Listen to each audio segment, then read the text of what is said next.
Listo. Perfecto. Bueno, buenas tardes, compañeros. Hoy les vengo a presentar el seminario número 9 sobre fotorreceptores en cianobacterias. Em, Vamos a hacer una revisión, ¿verdad? De este artículo que nos habla sobre los bacteriocromos o CBCRs, que son una familia de fotorreceptores exclusivos de cianobacterias, que presenta una diversidad estructural y funcional que realmente después de haber leído el artículo me parece extraordinario. Entonces, voy a enfocarme sobre estas preguntas principales, ¿verdad? ¿Qué son los CBCRs? ¿Cómo logran detectar distintos colores? ¿Cómo transforman luz en señal biológica? ¿Y qué funciones cumplen en las cianobacterias? Entonces, perdón, iniciemos con un poco de información preliminar sobre la luz, ¿verdad? Estamos, creo, bastante acostumbrados a verlo en temas de eucariotas, ¿verdad? En plantas como pues una fuente de energía. Y en cianobacterias igual, ¿verdad? En temas de fotosíntesis y demás. Creo que se suele simplificar bastante de esa forma. Sin embargo, este artículo nos propone analizarla desde un punto de vista más informativo, ¿verdad? Como considerando que la composición espectral de esta luz va a cambiar dependiendo de las condiciones del entorno. Y es que distintas longitudes de onda van a penetrar de manera diferente en el agua, como se ve en este gráfico, ¿verdad? En donde las que están más relacionadas a estos tonos azules, pues llegan más profundo y las que son más rojas, pues se quedan más en la superficie. Y bueno, todo esto al final, como consecuencia, nos va a indicar o le puede indicar a las cianobacterias información relacionada a la profundidad, incluso, ¿verdad? Yendo un poco más allá, puede que pueda estar un poco asociada a la competencia, a la densidad celular e incluso tipo de nicho ecológico. Por lo tanto, detectar distintas longitudes de onda permite a las cianobacterias interpretar su ambiente y ajustar su fisiología de una manera bastante fina. Y esto lo vamos a ir viendo, ¿verdad? Con ayuda del entendimiento primero de qué es un CBCR, ¿verdad? Estos cianobacterio cromos que pertenecen a una superfamilia junto con los fitocromos de proteínas de unión a la bilina. Esto lo hacen de forma covalente y se caracterizan por tener un dominio GAF, que es básicamente su unidad funcional, y residuos de cisteína conservados, ¿verdad? Que le aporta una gran flexibilidad para actuar como lo vamos a ver después. Entonces, es importante entender que muchas veces este término se refiere específicamente al dominio GAF unido al cromóforo y no necesariamente a toda la proteína multidominio, o así lo va mencionando el artículo. Entonces, su función principal va a ser fotosensorial y cabe mencionar que presenta características distintivas muy importantes. Mientras tenemos, ¿verdad? Por un lado, fitocromos clásicos, como se observa en este gráfico de la izquierda, que suelen responder principalmente a la luz roja y rojo lejano, ¿verdad? Em, los CBCRs poseen una diversidad espectral muchísimo mayor y pueden detectar luz desde el ultravioleta cercano hasta el infrarrojo cercano. Acá vemos, ¿verdad? Esos picos donde se van distribuyendo a través de el eje X, que, bueno, representa la longitud de onda. Y vamos a ver por qué sucede esto. Entonces, tenemos, eh, ¿verdad? Estos CBCRs que necesitan de cromóforos. Estos cromóforos se llaman bilinas. Principalmente son los más comunes, ¿verdad? Son tetrapiroles lineales derivados del metabolismo del hemo. Como se puede ir viendo en la parte A, ¿verdad? De esta figura. Y bueno, entonces tenemos que el cromóforo más común es la ficocianobilina o PCB. Esta la vamos a ir repitiendo a lo largo de toda la presentación. Pero tenemos también algunos otros adicionales, ¿verdad? Que igual vamos a ir viendo luego. Por ejemplo, acá tenemos la ficobioglobulina, que es la que se encuentra de último en la segunda columna. O posteriormente vamos a ver otros como el DHBV. Entonces, la propiedad fundamental de estos cromóforos es su sistema conjugado de dobles enlaces. Eso se observa acá en los enlaces, en los carbonos 15, 16, ¿verdad? Que acá vemos dobles enlaces. Em, y bueno, entonces esta conjugación electrónica va a permitir una deslocalización a lo largo de la molécula de estos electrones. Y justamente esa deslocalización va a permitir después tener una amplia diversidad de eh, capacidades de absorción espectral, ¿verdad? Entonces, en términos generales, acá lo importante es considerar, ¿verdad?, que una conjugación más extendida desplaza la absorción hacia longitudes de onda mayores, es decir, hacia rojo. Eso lo vemos en la tercera columna, acá, ¿verdad? Conforme va aumentando la conjugación, vemos que los picos se acercan más al rojo, mientras que una conjugación más limitada produce desplazamiento, pues, hacia el azul.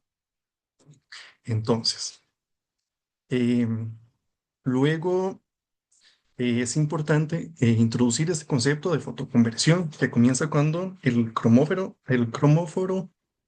absorbe un fotón. Y entonces esta absorción de luz va a provocar una isomerización alrededor del enlace doble que vimos antes, ¿verdad? En los 15-16 de la bilina. Y es en la mayoría de estos CBCRs, eh, se denominan de esta forma estas configuraciones.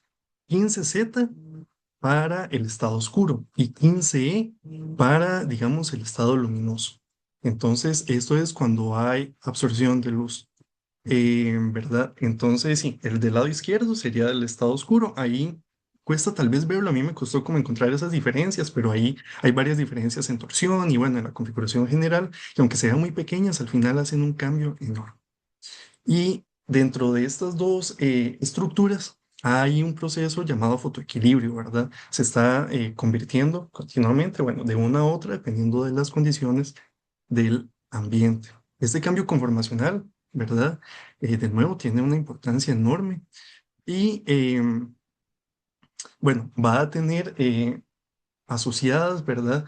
Eh, pues causas que van desde la geometría, desde las propiedades electrónicas, como vimos, ¿verdad? De ese doble enlace, y incluso toda la proteína completa del CBCR puede estar modificándose para, pues, llevar este proceso de fotoisomerización inicial. Entonces, eh, pasando a la siguiente. Vamos a entrar ya en temas del ajuste fino que se da para lograr esta diversidad espectral, ¿verdad?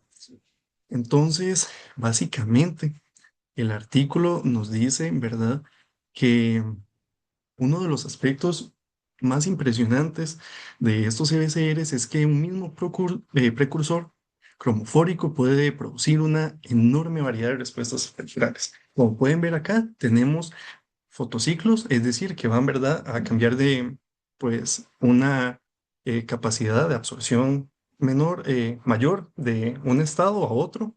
Por ejemplo, en el Z puede, ¿verdad?, que está absorbiendo el rojo y cuando pasa a E, empieza a absorber verde. Bueno, entonces, esos fotociclos son muy diversos, ¿verdad? En rojo, verde, azul, verde. Bueno, una gran diversidad y estos han sido estudiados, a pesar de que es un tema que es relativamente novedoso, hay bastante información al respecto y se va conociendo cada vez más sus mecanismos, ¿verdad? Que logran que esto funcione de esa forma. Entonces, acá quizás la gran pregunta pasa a ser, ¿verdad? ¿Cómo es que logra la proteína, al final del cuenta, ¿verdad? La CBCR, modificar tan profundamente las propiedades fotoquímicas del cromóforo, la glina. Y justamente eso lo abarca eh, toda la siguiente sección, ¿verdad? Que vamos a seguir discutiendo. Entonces, primero, adentrándonos en temas del ajuste espectral, es importante mencionar que el color que absorbe, o recordar, ¿verdad? Enfatizar esto, que el color que absorbe un cromóforo depende en gran medida de su sistema electrónico conjugado. Es decir, cuando existe una mayor conjugación, los electrones van a estar más delocalizados, lo que va a disminuir la diferencia energética entre los estados electrónicos. Es decir, al final, la absorción va a desplazarse hacia el color rojo. Por el contrario, cuando la conjugación se reduce, aumenta la diferencia energética y la absorción se desplaza hacia el azul. Por lo tanto, la proteína puede modificar el color absorbido, ¿verdad? Variando esta longitud o esta conjugación que posee. Y bueno, vamos a ir viendo que también, de nuevo, la geometría, incluso la protonación o el efecto electrostático del medio pueden afectar este, este cromóforo. Y entonces, empecemos con el primer mecanismo que describe el artículo que afecta pues, el cromóforo, ¿verdad? Que es las dos cisteínas. Y es que em, esto fue estudiado primero en estos organismos, Cinecocystis, Thermosynechococcus y demás, y se vio que están asociados a CBCRs que presentan fotociclos de esta tonalidad azul y verde. Acá lo que nos interesa es el color azul. ¿Por qué? Porque, bueno, entonces vamos a tener un mecanismo dependiente de un motivo llamado DXCF, que tiene esta estructura que ven ahí, ¿verdad? Asparagina y demás. Y además, aquí lo más relevante es notar la segunda cisteína, ¿verdad? Que une al cromóforo. Y esta cisteína va a formar un enlace adicional que, claro, nos va a dar como otra dimensión de juego para venir y modificar la composición de este cromóforo. Entonces, ese segundo enlace va a tener consecuencias muy importantes. Porque, bueno, normalmente el sistema conjugado PCB que vimos antes se extiende a lo largo de toda la molécula y favorece la absorción del rojo a naranja. Pero cuando ya tenemos este segundo enlace, la conjugación efectiva se acorta. Y como vimos antes, cuando la conjugación se acorta, la localización disminuye electrónica y se va a desplazar la absorción hacia el color azul. Es decir, este segundo enlace es lo que le está permitiendo crear un fotociclo diferente con las mismas moléculas que se tenía. Luego, el segundo mecanismo es muy interesante porque nos hablan ya de la formación del PVB, eh, ¿verdad? Que es la ficobiolobilina. Y esta resulta ser, pues, y básicamente hay como otra especie de sustrato que utiliza en lugar de la PCB que vimos antes. Y esto lo lograron utilizando ensayos de desnaturalización proteica, ¿verdad? En estos ensayos de desnaturalización proteica vieron que las propiedades intrínsecas del cromóforo, pues ya eran totalmente diferentes. Y acá ya no estamos hablando de un tema de estructura, ¿verdad? Estamos hablando de un tema ya de composición química. Entonces, lo que nos quiere decir eso es que los CBCR son capaces de catalizar por sí mismos la conformación de su cromóforo, ¿verdad? El PCB en PVB. Y eso nos da de nuevo otra dimensión para venir y añadir fotociclos, modificarlos. Entonces las diferencias en esto, ¿verdad? Su química se encuentran en carbono C5 y en el anillo A, K. Y curiosamente, bueno, esta modificación afecta relativamente poco el color azul, el color absorbente, ¿verdad? Que es el que teníamos en el estado oscuro. Tiene más efectos importantes en cuanto al fotoproducto, ¿verdad? En cuanto al 15E. ¿Y esto qué quiere decir, verdad? Que si antes lo que nos añadía la doble cisteína era el color azul, en este caso nos está ayudando con el color verde del otro lado del fotociclo. Entonces, ¿verdad? El 15 con PCB pasa de absorber naranja a absorber verde. Eso nos está ampliando el rango de absorción que tenemos ahí. Eh, y bueno, eso, que al final es una combinación de mecanismos que se van, ¿verdad? Y agrupando para darnos estos nuevos fotociclos.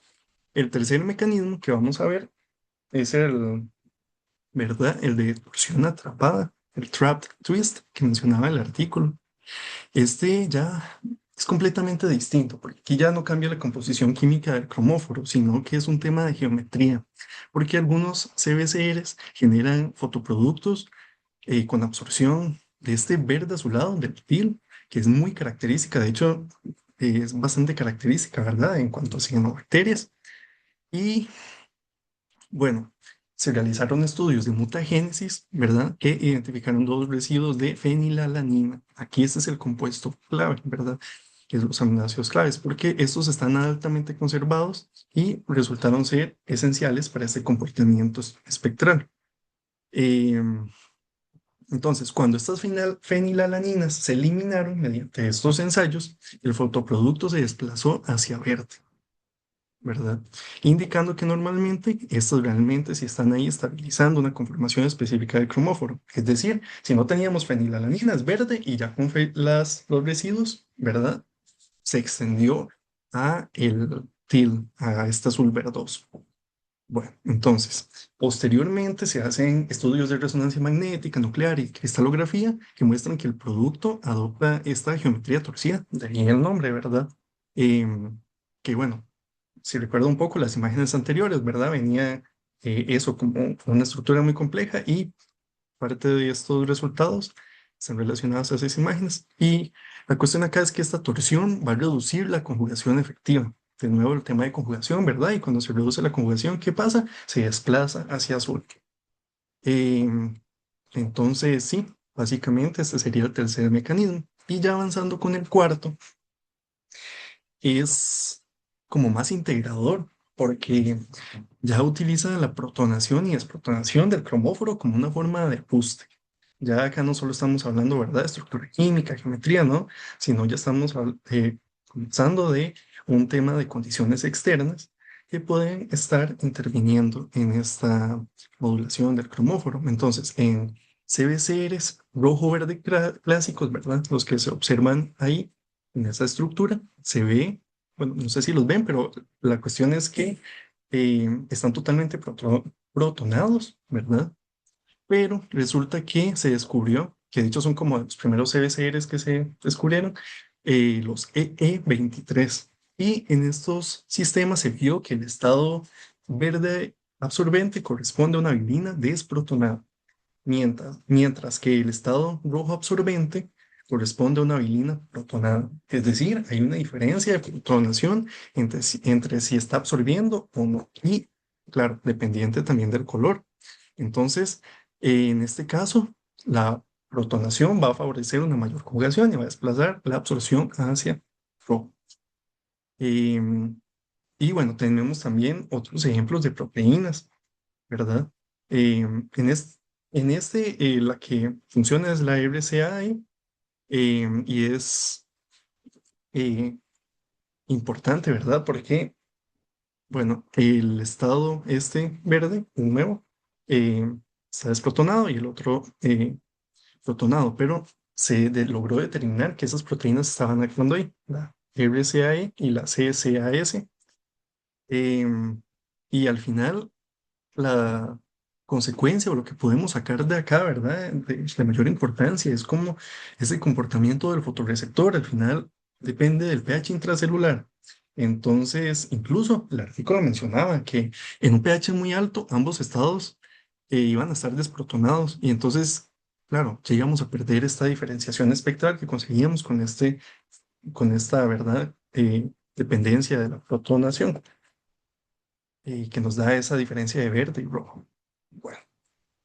Después de eh, mencionaba algunos, este otro que está asociado con distintos cromóforos, ¿verdad? Con lo que es BV y DHBV. Entonces, hasta ahora hemos visto que estaba el PCB, ¿verdad? Que era como el más común, después el PVB. Sin embargo, ya entra hasta la biliverdina, la BV, ¿verdad? Y la otra. Y estos tienen la característica que poseen eh, una mayor oxidación y eso va a desplazar entonces la absorción a longitudes de onda mayores, ¿verdad? En este, la asociación está con el rojo lejano. Entonces, em, algunos CBCRs de esta especie pueden unir tanto PSB como BV, ¿verdad? Ambos. Algunos, otros exclusivamente BV, si no me equivoco. Entonces, cuando incorporan PCB, presentan fotociclos rojo, verde normales. Pero ¿qué pasa cuando incorporan BV? Claro, ya nos vamos al rojo lejano. Y cambia el otro también a naranja. Entonces esto nos añade eh, una mayor capacidad adaptativa. Bueno, o le añade a este organismo, a Carioploris marina, que predomina en nichos en donde hay longitudes de onda largas. Entonces, así es capaz de aprovechar mejor, ¿verdad? Eh, Su entorno. Y bueno, más adelante lo vamos a ver, pero, eh, ¿verdad? Eso tiene también importancia en lo que es optogenética y de imagen, porque estas longitudes de onda, ¿verdad? Mayores nos permiten trabajar en tejidos, por ejemplo, en células animales, que pues penetra más. Además, el BV ya es parte de este metabolismo hemo. Entonces, ya lo podemos encontrar en este tipo de células, lo cual puede ser bastante útil. Em, Luego, se mencionan algunos mecanismos aún no resueltos, ¿verdad? Y pues se intentó con algunas técnicas llegar a dilucidarlos, pero aún así falta información. Por ejemplo, tenemos este CBCR, ¿verdad? Que absorbe a longitudes de rojo lejano extremo, ¿verdad? Y se lograron analizar en estos pues, modelos. Y lo sorprendente fue que, ¿verdad? O lo raro fue que después de tener estructuras o resultados con cristalografía, pues igual no se logró determinar el mecanismo. Entonces, a pesar de que en verdad con otros parece fácil o se logró, parece que el procedimiento no es el mismo con todos. Hay una diversidad al final muy grande y compleja y no hay como una ley universal para venir y clasificar o describirlos. Y bueno, entonces, eh, esto sugiere de cierta forma, ¿verdad? Que, claro, tenemos efectos electrostáticos de organización proteica y cosas que aún, mecanismos que aún no entendemos, interacciones que aún quedan por descubrir. Em, y bueno, eso nos lleva al siguiente tema, ¿verdad? Que ya a la señalización, que básicamente acá lo que se intenta es responder a la pregunta, ¿cómo se convierte esa absorción de luz en una señal biológica funcional? Em, y aquí entramos a una parte, ¿verdad? Que el artículo pues eh, explora bastante bien a nivel de procesos fotoquímicos, estructurales y demás. Em, y inicia hablando de la absorción en verdad de los fotones y el estado excitado. Entonces, claro, ya tenemos la modificación, los fotoestados y demás. eh, y lo que sucede es que el cromóforo va a absorber un fotón, uno de sus electrones va a pasar a un estado electrónico excitado y esto, bueno, ocurre extremadamente rápido en femtosegundos. Sin embargo, el cromóforo no entra simplemente a un estado excitado estable. Y acá está lo interesante, porque la absorción de energía lleva más bien como un estado vibracionalmente eh, excitado, ¿verdad? Que eso es lo que entendí. Esta parte eh, me costó un poco comprenderla, quizás no estoy tan familiarizado con esos conceptos, pero bueno, nos hablaban como que los enlaces comienzan a vibrar intensamente y como que la molécula adquiría una energía mecánica interna, ¿verdad? Y bueno, esto para llevar al cromóforo una configuración como más dinámica. Entonces, bueno, que he pasado por un proceso llamado relajación vibracional de Frank Condon. Y en esta etapa, la molécula como que hace, ¿no? Todo muy rápido, distribuye ese exceso de energía muy rápido y eh, alcanza configuraciones sí como muy estables luego de eso. Y bueno, esto nos lleva a un proceso, a la fotoisomerización posteriormente, ¿verdad? Que en este caso aún no está completa, porque para completarla se necesita también eh, introducir estos conceptos de intersecciones cónicas, en donde básicamente el artículo explica que eso ocurría mediante un punto en donde el estado electrónico excitado y el estado electrónico basal tenían energías equivalentes. Y entonces en ese punto podían eh, regresar muy rápido al estado basal. Y que eso pues, es muy relevante, ¿verdad? Como esa velocidad de acción. Pero no necesariamente volvía como a la geometría inicial, sino como que podía seguir tránsito de alguna forma. O sea, como que el cromóforo rotaba alrededor del enlace 15-16, ¿verdad? Cambia la configuración entre 15Z y 15E y generaba un fotoproducto primario. Y em, bueno, eso, que quedaba en otro estado. Pero al final de cuentas, como que ahí no se perdía mucha energía ni nada y pasaba muy rápido. Entonces, esta intersección cónica funcionaba como una especie, eso, de puente muy rápido para ese cambio estructural y, y permitir convertir la energía lumínica en, ¿verdad? En ese cambio y no en fluorescencia. Ajá. Pero, ok, acá eh, seguían, ¿verdad? Discutiendo con esta dinámica de segunda oportunidad y hablando un poco sobre los intermediarios. Entonces, ahí lo que hablaban es que, bueno, tradicionalmente se asume, ¿verdad? Que tenemos un cromóforo que se regresa al estado basal sin eh, isomerizarse. Y entonces la reacción pues ya había fracasado, ¿verdad? Ya ahí terminó todo. Entonces tenía que eh, como volver a empezar desde cero, pero resulta que eso no fue así. Se vio que eh, con esta vibración, ¿verdad? Con este estado vibracional que les hablaba anteriormente, eh, pues eso, la molécula seguía ahí vibrando y esa energía residual podía impulsar la rotación de su enlace.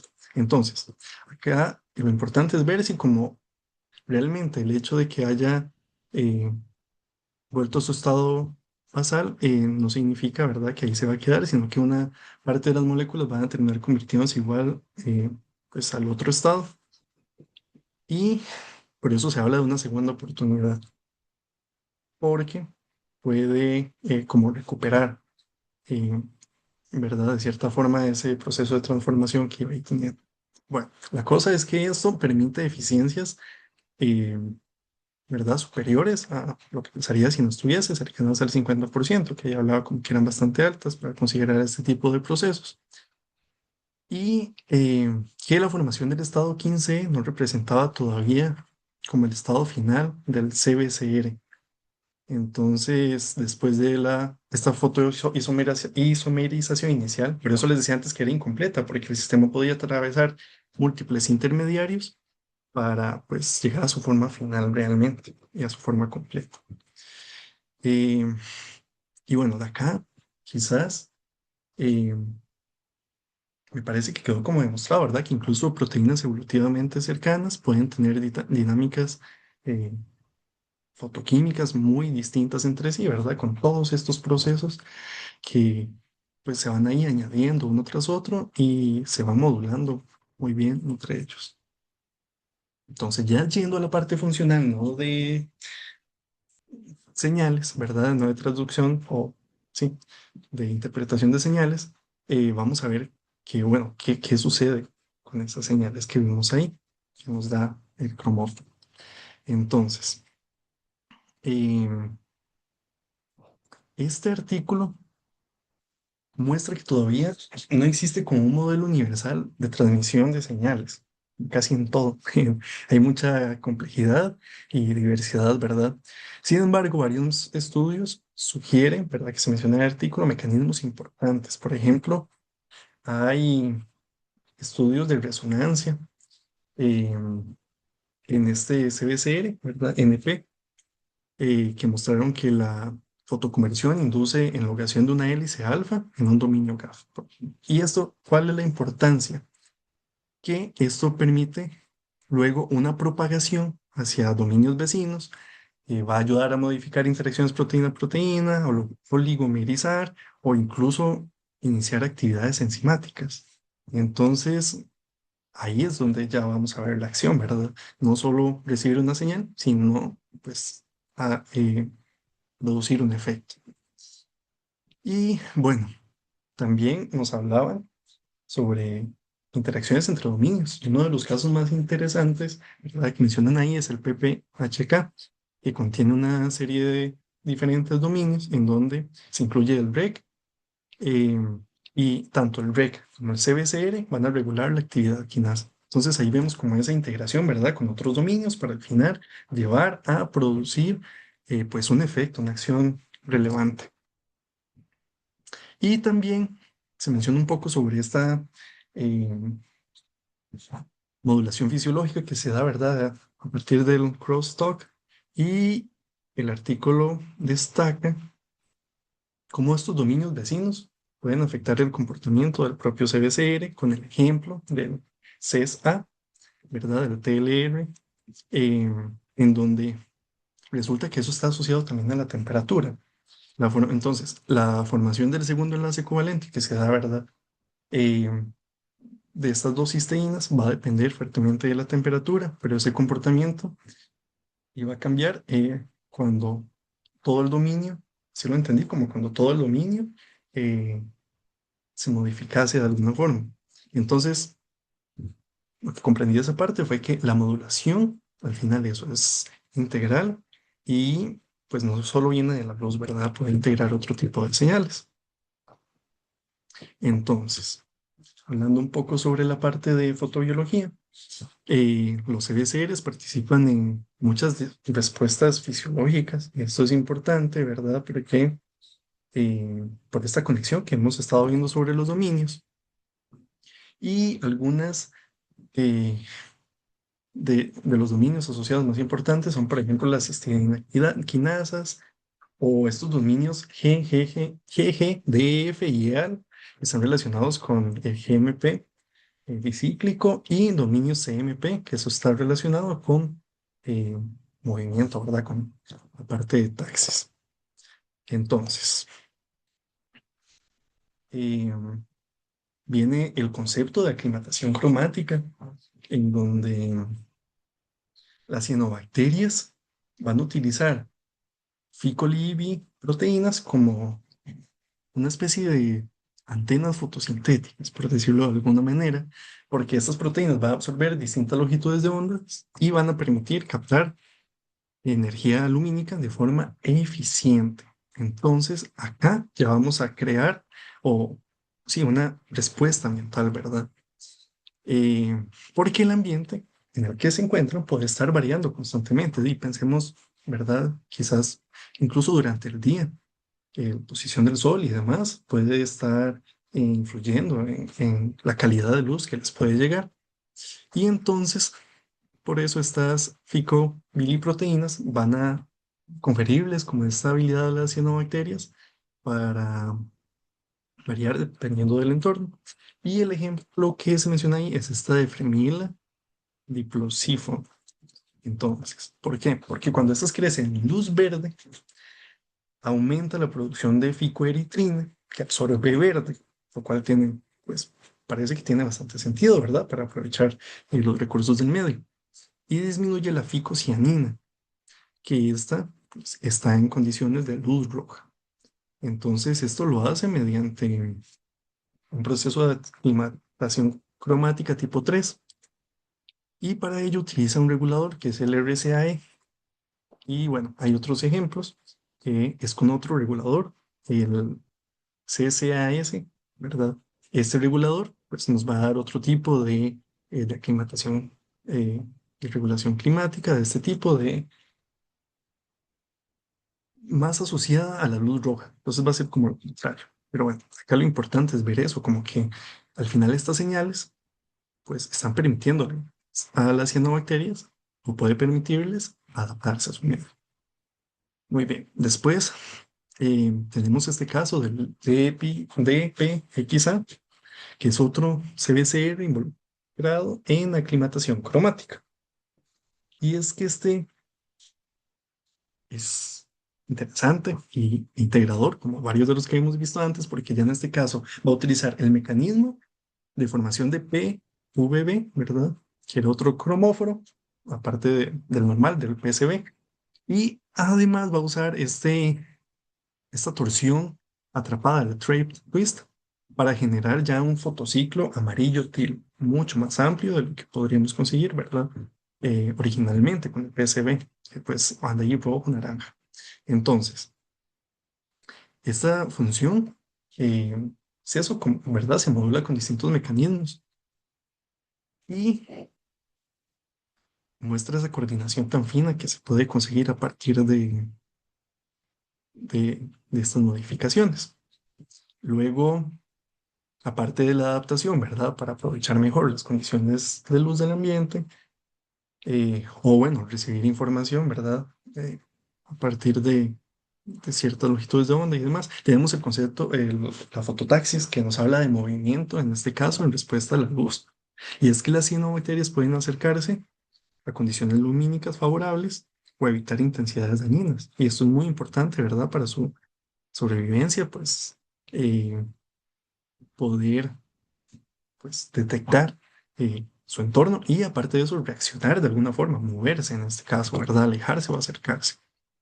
Entonces, acá no se habla tanto de flagelos, sino del pili tipo 4.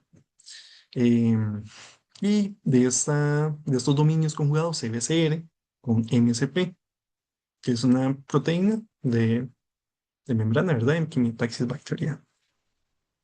Em, y bueno, acá se menciona este ejemplo, ¿verdad? De cinecocistis, que parece ser bastante estudiado, tiene este fotociclo azul-verde y regulan su taxis, su movimiento, ¿verdad? Con la información lumínica que reciben e involucran, pues, algunos de estos eh, CBCRs, como el CXJ, que pues ya han sido estudiados y identificados.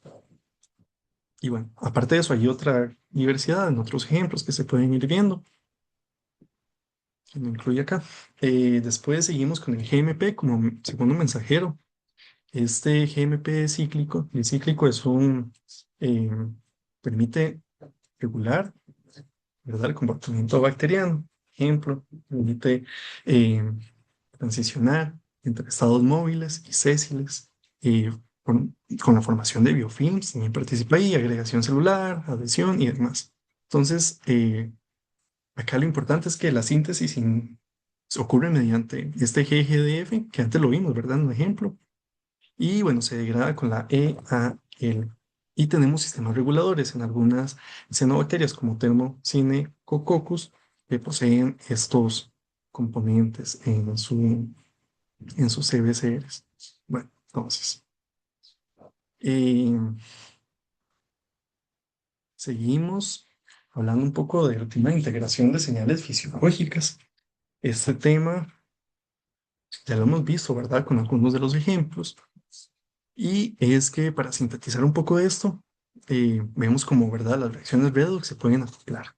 Eh, el artículo menciona cómo algunos sistemas son sensibles a estas reacciones, por ejemplo, oxidando su segunda cisteína, que si, ¿verdad? Si pensamos, si añadir una segunda cisteína nos amplía el rango de juego para venir y modificar, modular estos fotociclos, sí, si la dañamos de alguna forma, eso nos va a afectar eh, su acción.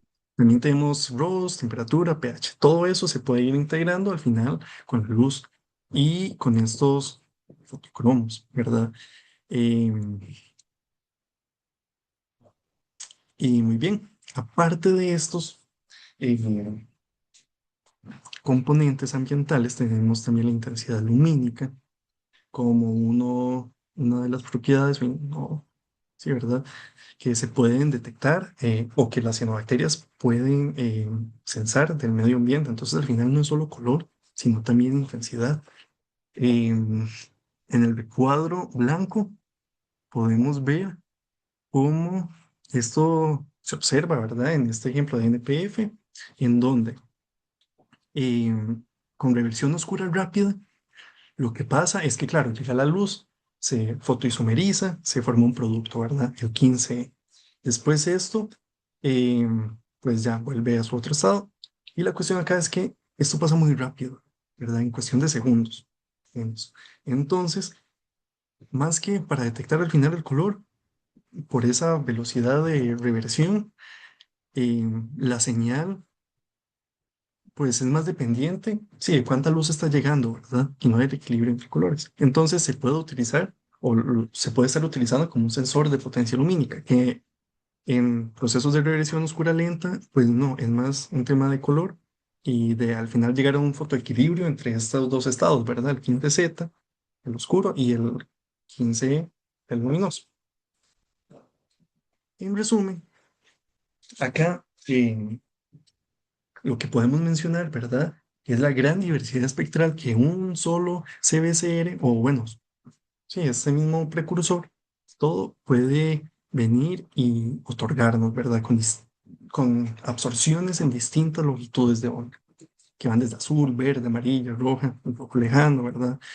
Y demás. Entonces ya no solo nos quedamos con el rojo y naranja, sino que ya va mucho más allá. El ajuste puede ser muy fino y van desde modificaciones químicas, geométricas, cambios de protonación, distintas bilinas, etcétera.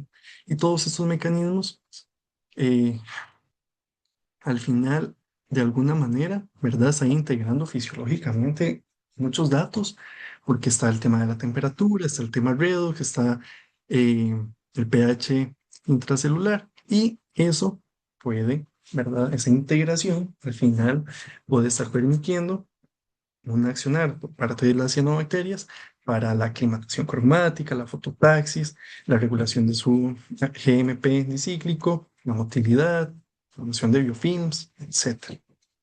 Entonces, esto es entendiendo qué sucede ahí, pero qué pasa a nivel de aplicaciones biotecnológicas.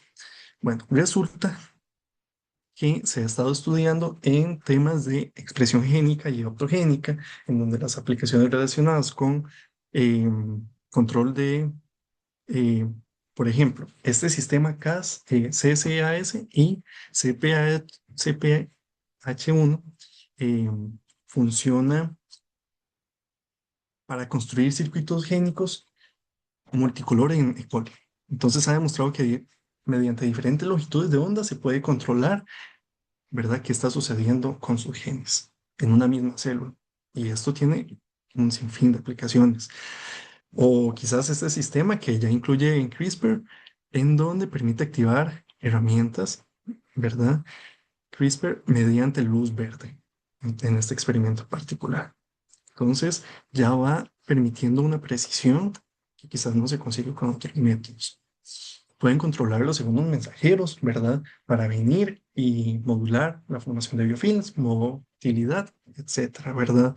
Em, Acoplando este tipo de sistemas CBCR y regulando las condiciones externas, luz azul, luz verde, etcétera.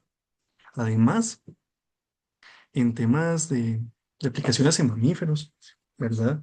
Em, bueno, como la biliverdina es un cromóforo presente naturalmente en células animales, eh, se puede crear ciertas herramientas, ¿verdad? Fluorescentes, rojo, rojo lejano y demás para bioimagen y aproximática.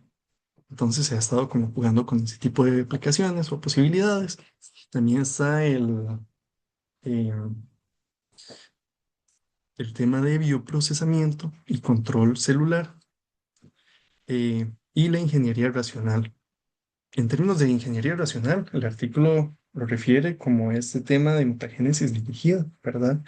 Cambiando fotociclos y demás para comprender aún mejor eh, estos sistemas. Y claro, esto se podría utilizar en las aplicaciones anteriores que hemos visto, dependiendo de la luz sí, de los fotociclos que se puedan acoplar mejor a su uso final. Y ya como mensaje final, eh, me parece que podría, ¿verdad?, de alguna forma resumirlo en esta frase en donde la diversidad de los CBCRs se refleja cómo la evolución en sí puede transformar una misma base molecular en múltiples formas de percibir y responder al final al mundo. Entonces, de algo tan simple se puede, de verdad, partir para crear una complejidad inmensa eh, de herramientas para en este caso, las cianobacterias. Y con eso concluyo. Muchas gracias a todos por su atención. Estoy atento a los comentarios, preguntas que tengan. Entonces, sí, Cristian, luego Ana. Sí, yo tengo una consulta que es algo de un poco básico de todo lo que hemos hablado, pero no sé, no me quedó tan claro. ¿No puedo esperar una imagen de cualquier espectro de absorción ahí, porfa? Sí. A ver, Ahí, por ejemplo, ajá. digamos, yo entiendo que en 15 Z es donde está en su estado oscuro, ¿verdad? Entonces él va a poder absorber a esas longitudes, bueno, según ese espectro en el gráfico que está en azul. Mi duda es, a lo largo de ese espectro, a- ¿en cuál longitud de onda empieza a darse el cambio, a formarse el fotoproducto? ¿Solo cuando en los picos, cuando alcanza la máxima absorción, o básicamente en cualquier momento en donde ya empieza a absorber, solo que tiene menor tasa de conversión? No sé si tenés claro, Ah, claro eso. sí, entiendo. Sí, me parece una excelente pregunta. La verdad no lo había considerado antes. Porque claro, naturalmente yo esperaría. Sí, bueno, creo que el artículo no lo menciona explícitamente, ¿verdad?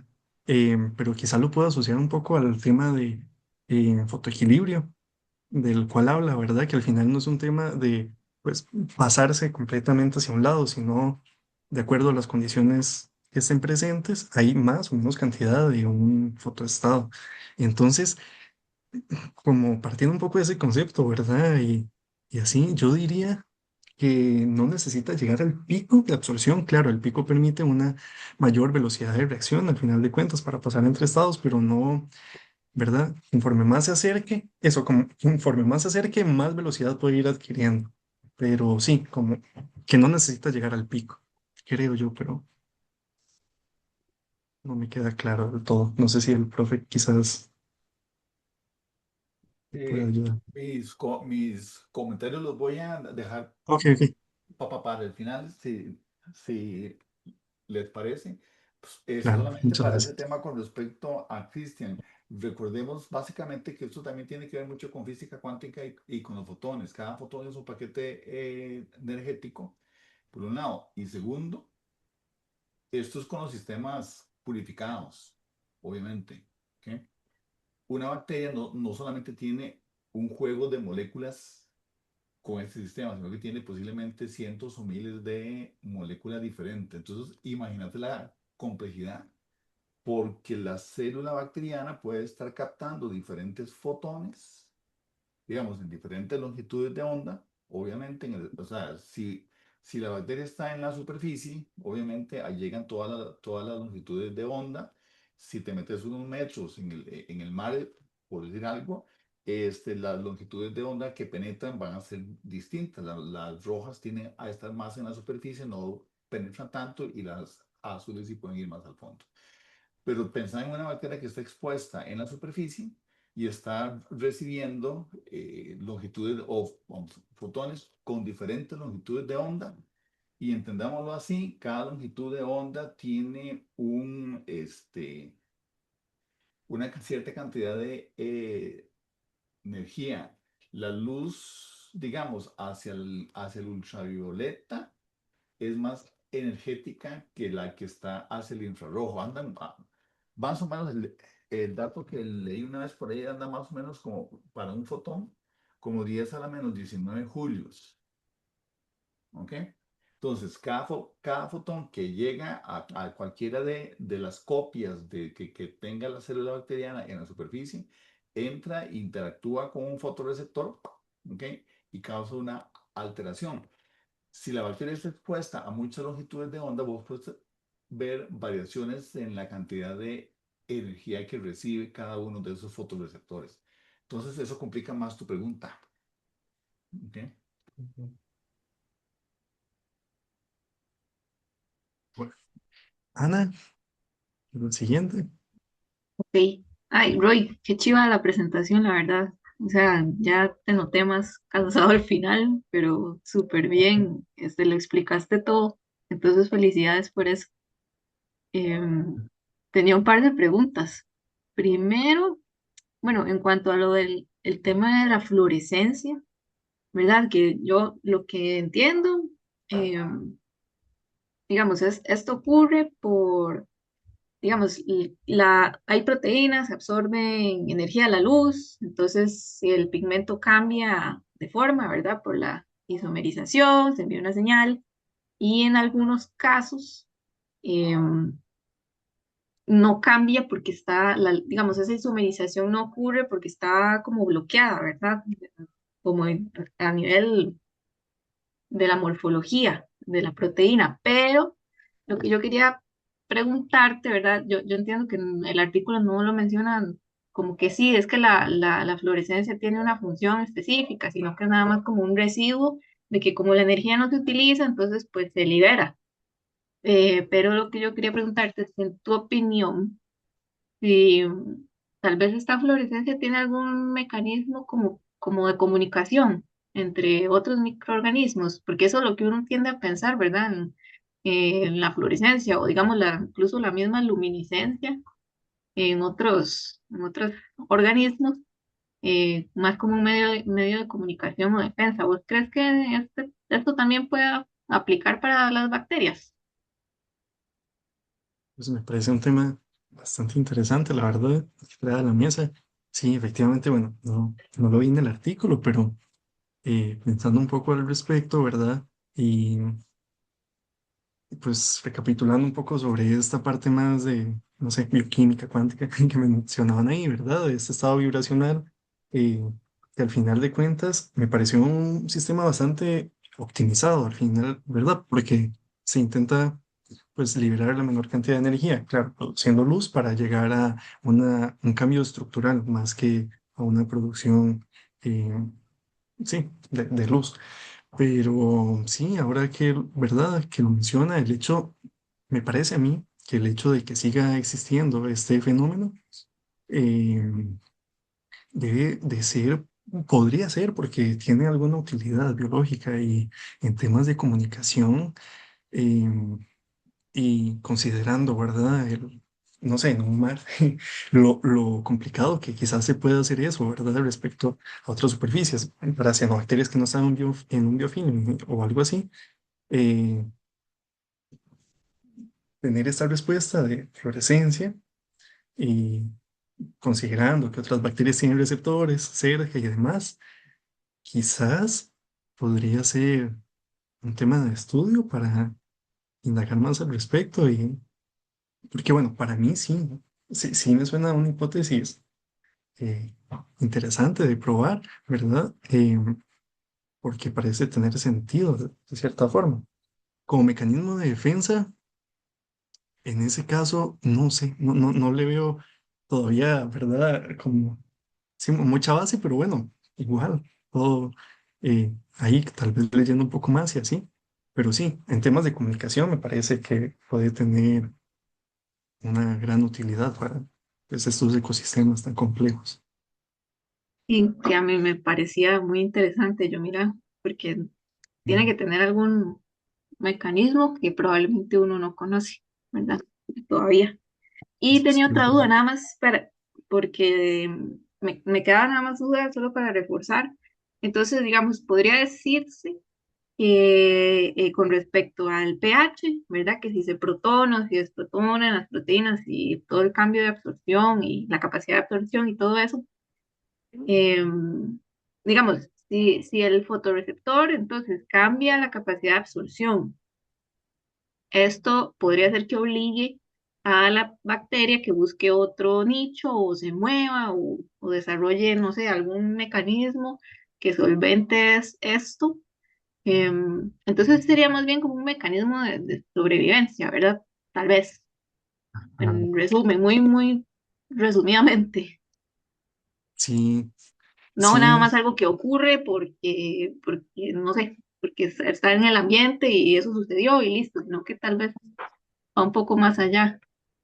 sí, yo en esta parte me quedé, creo, creo que esa fue la idea que se me quedó, ¿verdad? Que al final esta integración, pues, de las condiciones ambientales eh, es en búsqueda, tal vez, más cuando se une con la parte de taxis, de, pues, condiciones favorables, ¿verdad? Que mencionaban ahí, sí, buscar fuentes de luz, pero bueno, tampoco que resulten dañinas.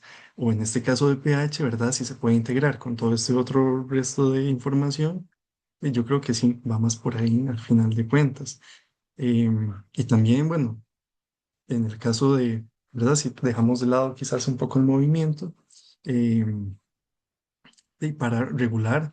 sus procesos internos, eh, ¿verdad? Ver qué procesos metabólicos y demás, pues al final resultan ahí más favorables, quizás, pero sí, esa parte igual creo que sí sería, no sé si hay todavía estudios al respecto y así como más amplios, pero sí, muy, muy interesante. Muchas gracias, Ana. Creo que la siguiente es Samantha.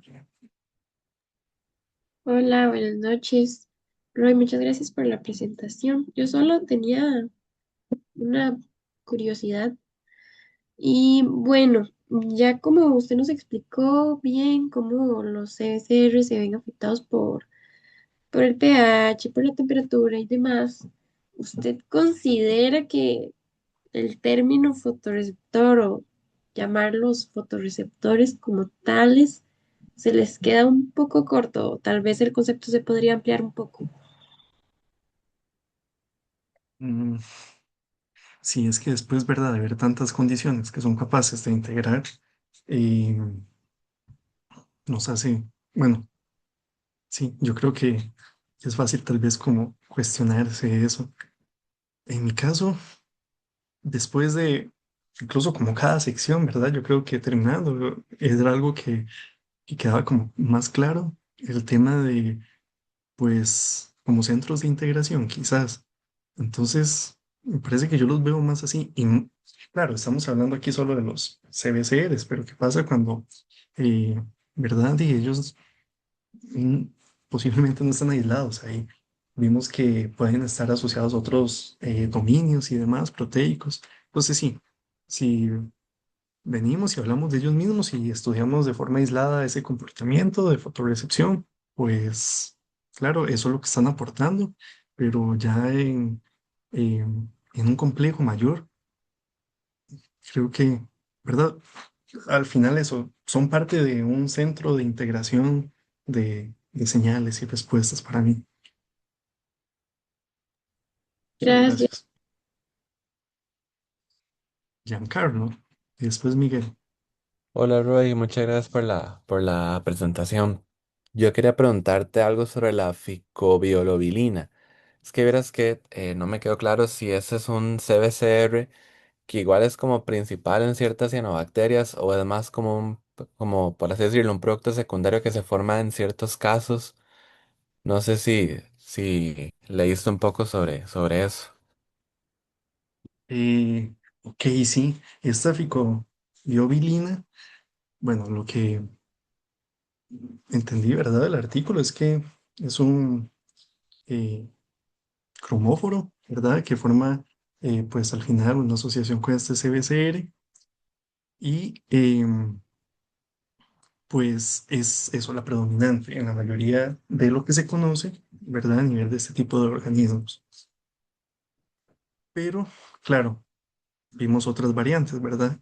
La que es inmediatamente eh, o la que continúa en este proceso, en este metabolismo, ¿verdad? El grupo M era la PVB. Eh, entonces, al final de cuentas, no es la única, es la que predomina en la mayoría, ¿verdad? Con estos sistemas CBCR, pero, perdón, ajá, la que predomina, sí, con estos sistemas CBCR, es que creo que confundí ahí el PCB y el TVB, pero sí, la que predomina es esta. Y también se pueden presentar otras en menor cantidad, eh, ¿verdad? Vimos que incluso esta, ¿verdad? Biliverdina y la DHVB pueden funcionar como parte de, de estos fotorreceptores, pero sí, esta es como la predominante y está ahí que se encuentra más. Espero haberle contestado la pregunta, si no, me dice, Gracias, Roy. mucho gusto. Miguel. Gracias, Roy. Yo realmente no tengo preguntas con respecto al artículo, más bien quería decirte que gracias por la presentación. A mí me pareció muy interesante porque este artículo, mientras lo iba leyendo, aunque al inicio quizás parezca sencillo explicar temas de proteínas, es todo un tema con respecto a los fotosensores, con los grupos SEM y con estas transferencias electrónicas. porque es un tema que se las trae y yo quería dar como mi perspectiva como químico. Esto es mucho de química inorgánica y yo en mi bachillerato recibí cursos al respecto y como que todavía no me quedó claro. Fue hasta este semestre que estoy llevando un curso llamado de química bioinorgánica, que mezcla esa química inorgánica con todas esas transferencias electrónicas y las estructuras ahí complejas con proteínas, lo mezcla. Y pues comprendí muchas cosas de las cuales se discutieron en este artículo. Por ejemplo, el efecto de Frank Gordon que mencionas es complicadísimo. A nosotros nos tardó clase y media en un curso de posgrado poder comprender cómo existe esa transferencia de electrones, porque ya no es algo de química clásica, sino que involucra química cuántica. Entonces es ahí como todo un tema. Y, y digamos, también quería mencionar que, por ejemplo, el efecto estabilizador de las dobles cisteínas, ahí hay como un tema de pares de electrones libres que se pueden oxidar y permiten una transferencia de un electrón que al fin de cuentas afecta, o sea, uno se imagina que una transferencia de un electrón no va a afectar tanto toda la estructura de una proteína y que al final de cuentas realmente sí tiene su impacto. Entonces, y al final de cuentas, este artículo sí me pareció bastante relevante, más con lo que mencionaste al final, que es la importancia de estudiar estos fotorreceptores, no solamente como para generar conocimiento, sino por sus posibles aplicaciones. Porque nosotros como químicos, digamos, llegar a estas estructuras tan complejas, para nosotros es muy complicado desarrollarlas a nivel de laboratorio. No es mi tema de investigación, pero el profesor que me está enseñando el otro curso sí nos dice siempre que él busca conocer, digamos, nuevos compuestos para poder bioinspirarse en ellos y a partir de esos compuestos que están en la naturaleza, modificarlos muy poquito, agregarle un metilo o cambiar un doble enlace, como lo que ocurría del PCB al PVB y ver cómo eso afecta toda la estructura de la proteína y pues a mayor escala el efecto que tiene en el microorganismo. Sí me pareció muy importante y pues quería también volverte a recalcar que me gustó mucho la presentación porque mencionaste ahí temas complejos que se las traen, pero siento que los explicaste bien. Entonces quería también, em, pues si queda como alguna otra duda un poco más específica con respecto a estos temas de química, pues ahí le puedo ayudar a, a alguien más si tiene alguna duda o el profe si también se queda ahí como con algo que no conoce, como estudiando ese curso. em, Siento que al menos tengo las bases para poder dar una idea más dirigida, pero muchas gracias por la presentación. Mucho gusto. Muchas gracias a usted por el comentario. La verdad, sí.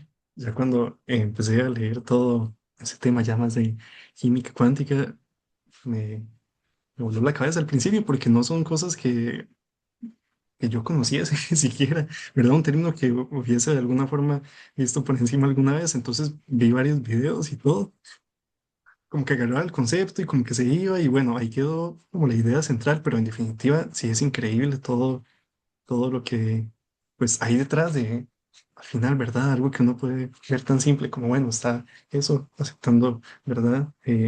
Una señal de luz y pues está produciendo una respuesta. Entonces, desde la microbiología ya clásica, no sé, a la que estoy acostumbrado, eh, pues no sé, suele tener, ¿verdad? Ciertas, eh, bueno, sí, suele estar acostumbrado eh, a ciertas explicaciones así mecanísticas de esos procesos, pero bueno, ver ya todo esos conceptos detrás funcionando y se integran súper Ujú. bien, creo. A pesar de que me costó mucho leer esto, creo que sí, o sea, en definitiva no quedaba ahí como algo añadido, ¿verdad? Sin sentido, sino que totalmente está muy bien integrado. Y pues sí, muchas gracias a usted. Le digo ahí después, si se me ocurre alguna pregunta por correo. Sí, todo este tema es muy interesante. Por ejemplo, esa diapositiva que tienes ahí del desplazamiento al azul, de cómo correlaciona uno una estructura química con el efecto biológico, bueno, en el ecosistema de estas cianobacterias, porque como usualmente ellas absorben en verde, y al inicio de la presentación pusiste unas cianobacterias a unos 100 metros, en donde ya esa radiación verde no llega tanto, pero a la luz azul sí. de cómo estas aprovechan justamente esa luz azul con esa transformación química. Me parece muy, muy bonito, sí. Claro, gracias. Listo. ¿Alguien más con Mariela? Hola Roy, buenas noches. Eh, Muy bonito, me gustó mucho. Tengo una duda que tal vez pueda ser eh, lógica o no, perdón, pero ¿usted cree que estos CBCRs puedan estar involucrados también en parte de la formación de los biofilm? Y además quería hacer un comentario rápido de ver cómo todos estos sistemas realmente dependen mucho de la temperatura, del pH y de la luz. Ya vimos el ciclo circadiano, ya vimos como varias etapas y varias eh, partes de estas funciones que tienen las cianobacterias y las bacterias en general que, que realmente pues sí, se ven modificadas por estos aspectos. Y por último, Miguel, qué bonito cómo hablas de la parte química asociada a los microorganismos. Ahora sí, Roy, disculpe. Bueno, muchas gracias por la intervención. Sí, efectivamente, ¿verdad? Es parte de lo que, bueno, en este caso no encontré el- sí, no investigué más allá de ya el proceso más detallado, pero se menciona, ¿verdad? Sobre esta participación del GMP bicíclico y que estos estaban asociados a dominios como, por ejemplo, estos, los GGDF y los EAL. Entonces, este GMP bicíclico eh, favorece esta formación de biofilms, ¿verdad? En el caso del dominio GGDF. Entonces, quizás, por acá hay un ejemplo, ¿verdad? En- bueno, acá voy a agarrarlo solo como demostrativo, tal vez para explicar eso, porque sinceramente no estoy seguro de, de, de la veracidad, ¿verdad? De esto. Tendría que revisar bien el artículo. Pero este, por ejemplo, este Thermosynechococcus, que tiene este, este regulador, CESA, ¿verdad? Está relacionado con este GGDF, a ciertas condiciones de luz. Entonces, bueno, claro, si este Thermosynechococcus estuviese formando biofilm y conociendo esta información, yo iría, eh, ¿verdad? Ya por esta hipótesis de que esto puede estar, ¿verdad? Directamente relacionado, pues, a las condiciones de luz, quizás. Y pues ya habría que probarlo, ver si ya se ha probado antes. Pero sí, en conclusión, en resumen, eh, sí se ha visto, pues, esta asociación, ¿verdad? Y gracias a diferentes reguladores que están ahí presentes. ¿Listo? Muchas gracias. ¿Alguien más? Miren que yo quisiera hacer un par de comentarios Sí, por favor. sobre este tema. Bueno, empecemos lo diferente. Ese es el cuarto tema que nosotros estamos viendo sobre cianobacterias. ¿Ok? Aquellos que no conocían las cianobacterias ahora las conocen un poquito mejor. Y ya pues hablamos mucho sobre diferentes aspectos biológicos de la cianobacteria y la importancia que tienen en la biosfera, por supuesto. La idea no era convertirlos en especialistas en cianobacterias, pero evidentemente ha sido un grupo bacteriano que muchos de nosotros desconocíamos sustancialmente y ninguno trabaja con cianobacterias. Entonces muchos de estos temas son nuevos, digamos, en términos biológicos y bioquímicos. Eh, pero así como nosotros lo hicimos con cianobacterias y con estos fenotipos de estas bacterias en particular, también lo podríamos hacer con otros grupos bacterianos a los que usualmente nosotros no estamos acostumbrados a oír o a trabajar, por ejemplo. ¿Ok? Entonces, yo creo que ese es ese primer comentario. El otro comentario me voy a atar a lo que estaba conversando Miguel Ángel, en el sentido en que la biología es necesariamente química. O sea, el puente entre lo biológico y lo químico, digamos que es la bioquímica. Pero estrictamente hablando, los seres biológicos somos químicos, somos estrictamente químicos. Por eso funciona la farmacología, por eso funcionan los neurotransmisores, por eso funcionan tantas cosas. porque estrictamente hablando somos químicos. Cuando nosotros incrementamos el nivel de complejidad y nos vamos a las ciencias sociales, a los científicos sociales se les olvida muchas veces de que nosotros somos biológicos y nuestro comportamiento, cualquier comportamiento y cualquier reacción que nosotros tengamos socialmente está basado en reacciones biológicas que a su vez están basadas en reacciones bioquímicas. Y más abajito, en química. O sea, vamos a ver, nosotros somos exactamente químicos. Eh, y a su vez, para complicarnos un poquito más la vida, eh, la bioquímica y la química tienen fundamentos físicos. Y cuando estamos hablando sobre un enlace o sobre una estructura química, cualquiera que sea, vamos a estar hablando sobre eh, elementos químicos que interaccionan entre sí para formar un enlace, algún tipo de puente, comparten, qué sé yo, los orbitales electrónicos, que ustedes quieran, pero eso es pura, ya ahí nos estamos metiendo en el mundo de la física, ¿ok? Eh, y podríamos empezar desde ahí. Roy, vos te podrías ir al principio de la presentación. Ve bueno, vete al título. Otra más, por favor, del seminario, aquí. Es, Mira que yo ujú. por curiosidad, yo me metí a la página de pues, este grupo. Y tienen fotos y tienen imágenes sumamente interesantes. Particularmente el jefe del grupo es de apellido Lagarías, o Lagario, no sé cómo se dirá.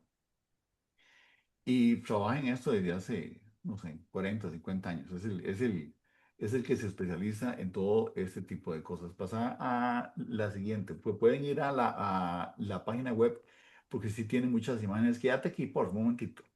Este, porque tiene cosas sumamente interesantes. ¿Ok? Ahora, ya discutimos en la clase, creo que fue pasada, estuvimos discutiendo sobre el ciclo circadiano. El ciclo circadiano se acopla muy bien a esto que nosotros estamos mencionando.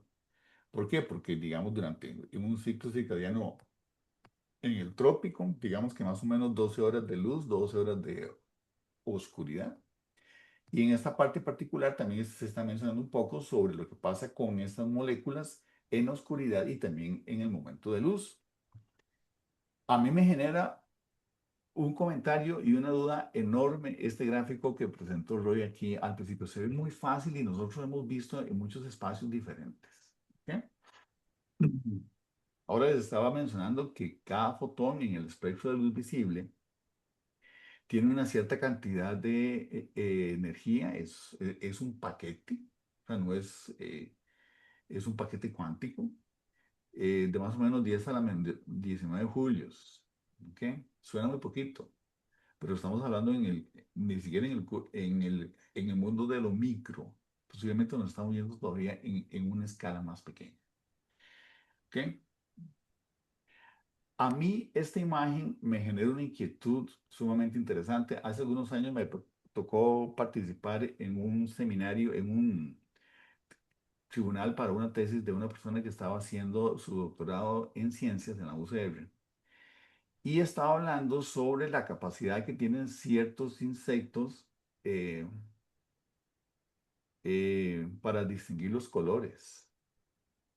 Y entonces estaba hablando sobre, y bueno, y en este caso en particular, perdón, no era tanto un insecto, sino que era un arácnido que se comía un insecto, digamos, y que respondía a los colores del insecto.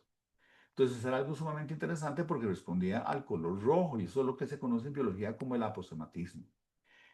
Que el color rojo es como una señal. O sea, yo muchas veces digo, eso no sabe, eso es una banderita roja. Una banderita roja es como la luz roja, como la luz roja en el semáforo, nos tiene que llamar la atención. En biología, parece ser que el color rojo también tiene un significado sumamente interesante en eso. Pero yo le hice una pregunta a esta persona, porque ella incluso pintó granos de arroz de color rojo para ver si la araña que estaba estudiando reaccionaba a ese color rojo, ¿ok? Que se parecía al rojo que nosotros vemos aquí. Y yo le hice a ella una pregunta porque me pareció el tema súper interesante, pero ¿cómo sabemos nosotros que la araña está viendo el mismo color rojo que nosotros estamos viendo? Repito la pregunta.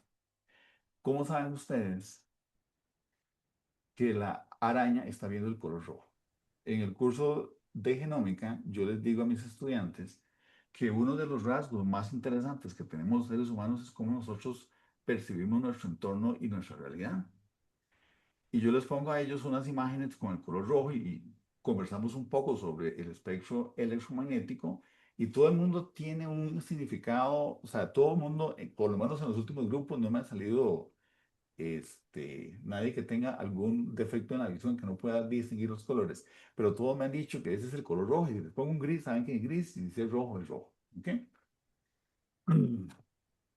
Y yo creo que ninguno de ustedes tendría la dificultad para decirme más o menos qué es el color rojo y qué son los significados o las significancias que nosotros le damos al color rojo. Alguna gente habla del amor, de la pasión y todo lo que ustedes quieran, o para otras cosas es como una señal roja, como de alerta y todo lo que ustedes quieran.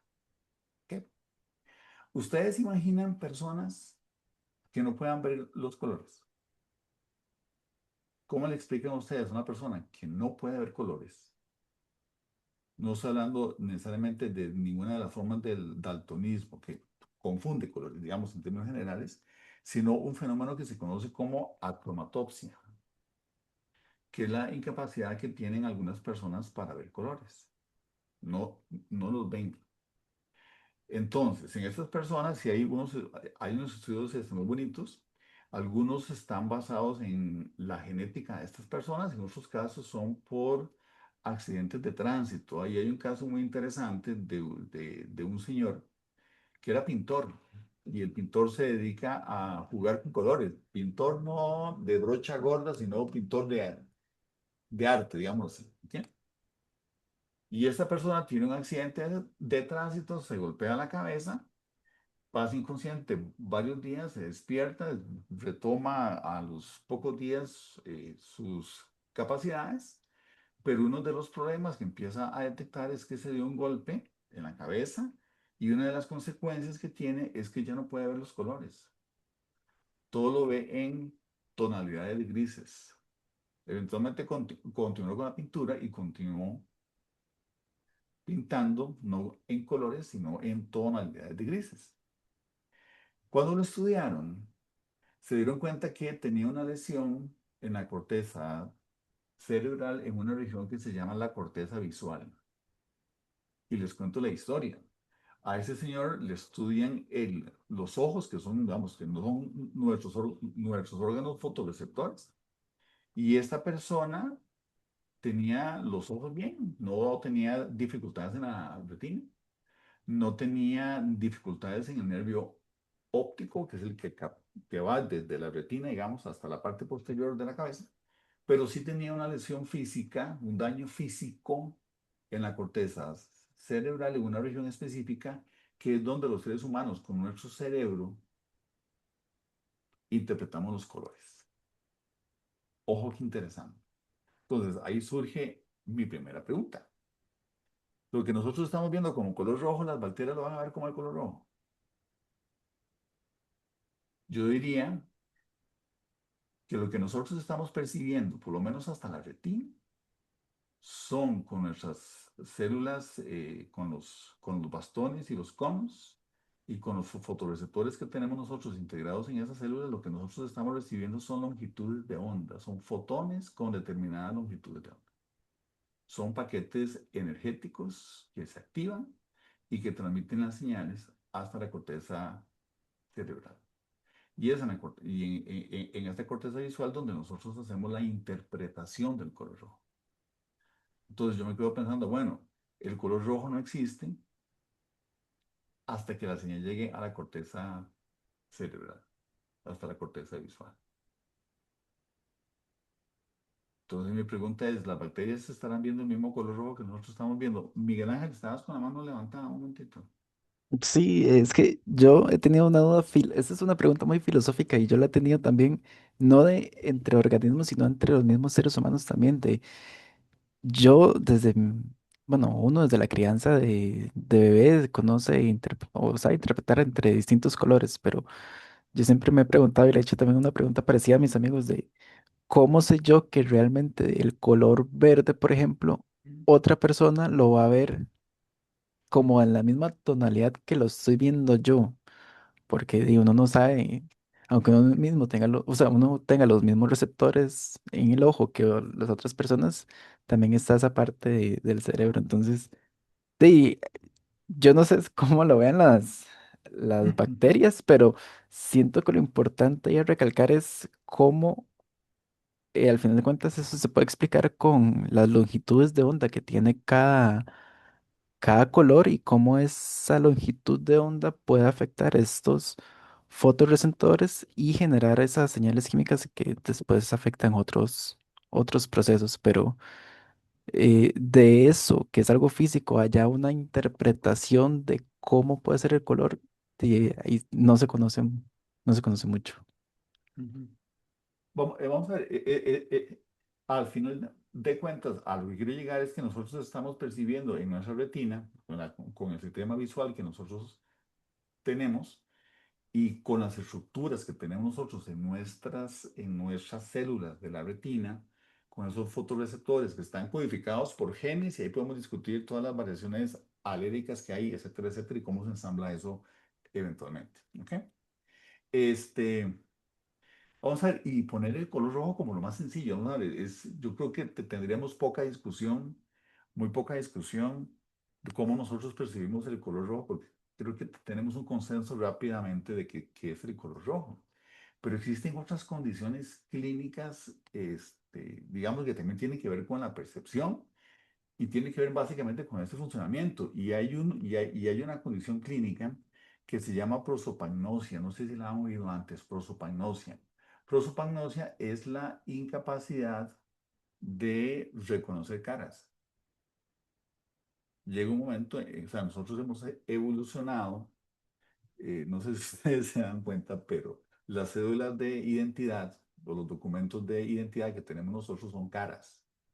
¿Ok? Y nosotros hemos evolucionado para el reconocimiento facial. Hay toda una genética sobre el reconocimiento facial y hay una genética sobre el desarrollo de los caracteres faciales. ¿Ok? Pero hay personas que tienen lesiones físicas en el cerebro que desarrollan esta condición clínica y no distinguen las caras. Y deja de ser algo, es una condición clínica sumamente severa, digamos, que tiene muchas consecuencias sociales y laborales en particular, digamos. Pero en la misma forma, ¿cómo es que nosotros percibimos las cosas en nuestro entorno? Entonces, las bacterias tienen acá unos fotorreceptores que yo lo que diría es que yo no sé si son diferentes longitudes de onda, digo, de diferentes colores. Yo no sé si la bacteria está entendiendo el color rojo como yo lo entiendo, o a lo que deberíamos llegarle más bien es a una determinada longitud de onda que se asocia a un paquete cuántico energético.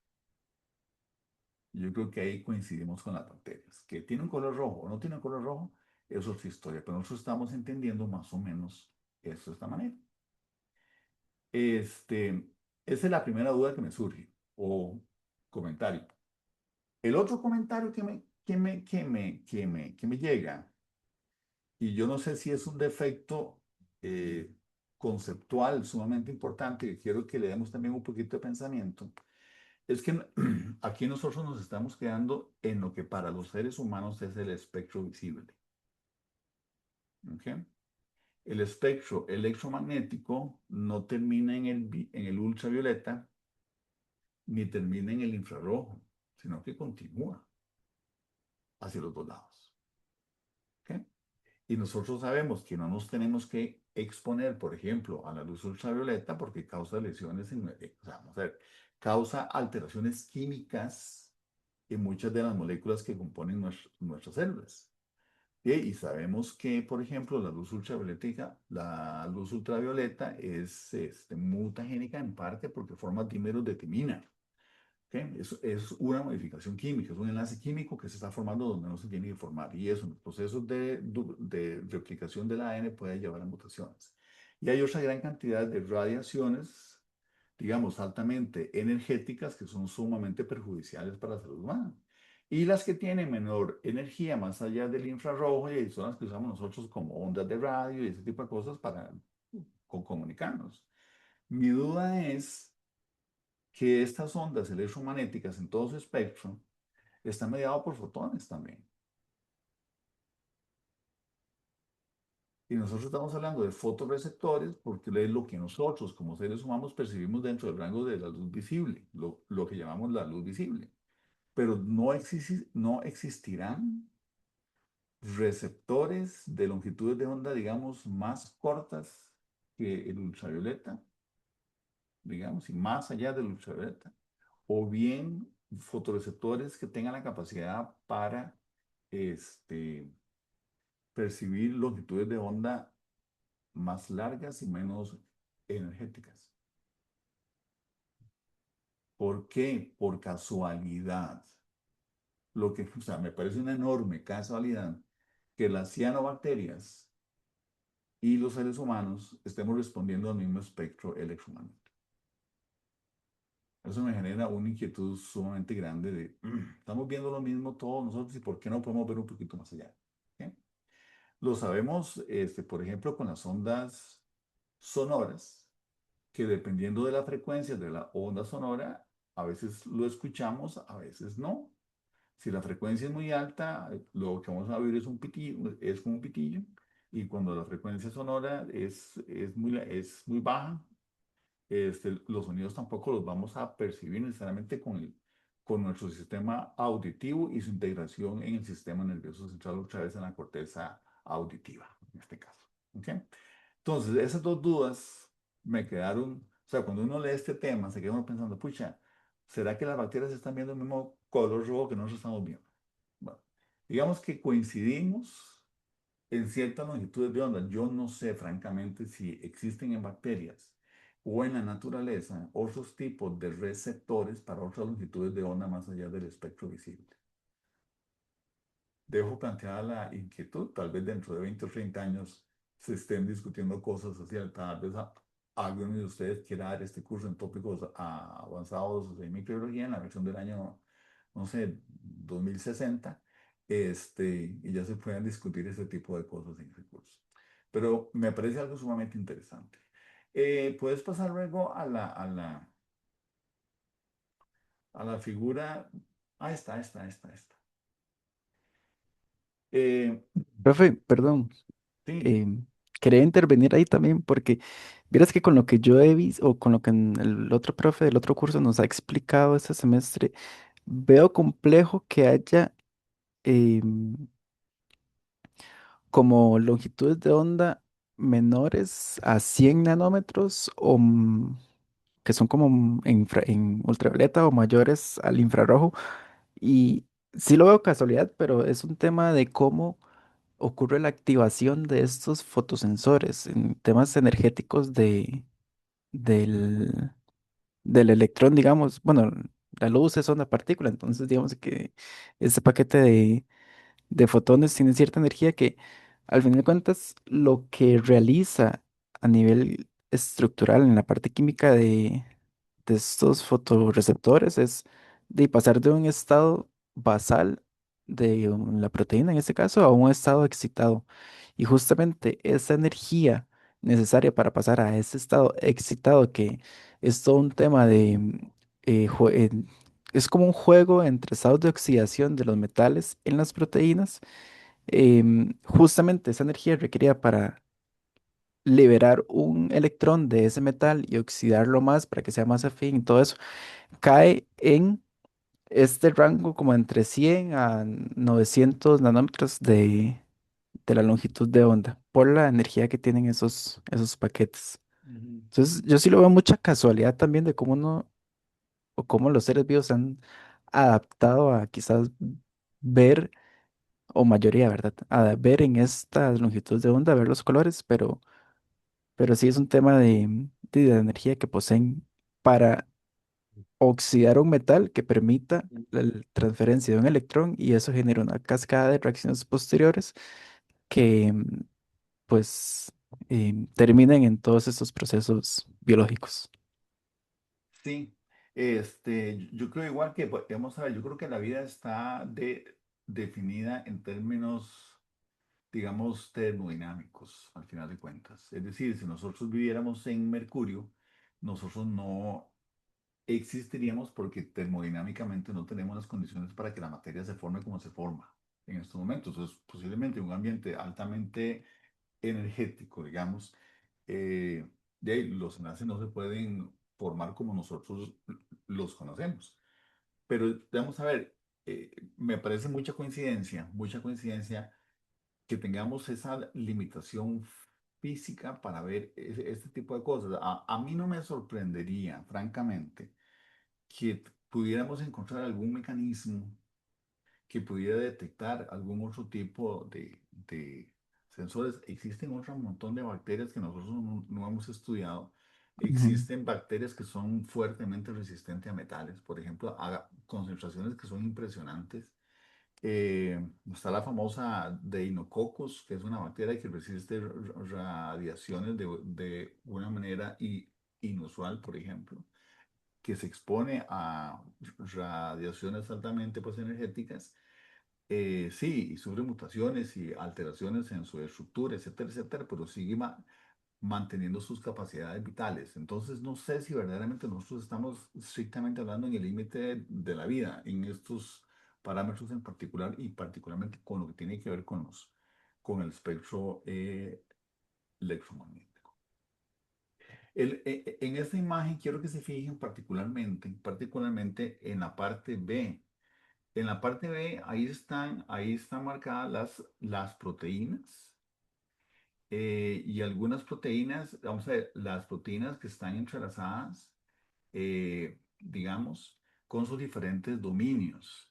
El dominio GAF, que en el texto, ahí tienen ustedes exactamente qué es lo que significa, es donde está unida esta molécula de bilinas como tales. ¿Ok?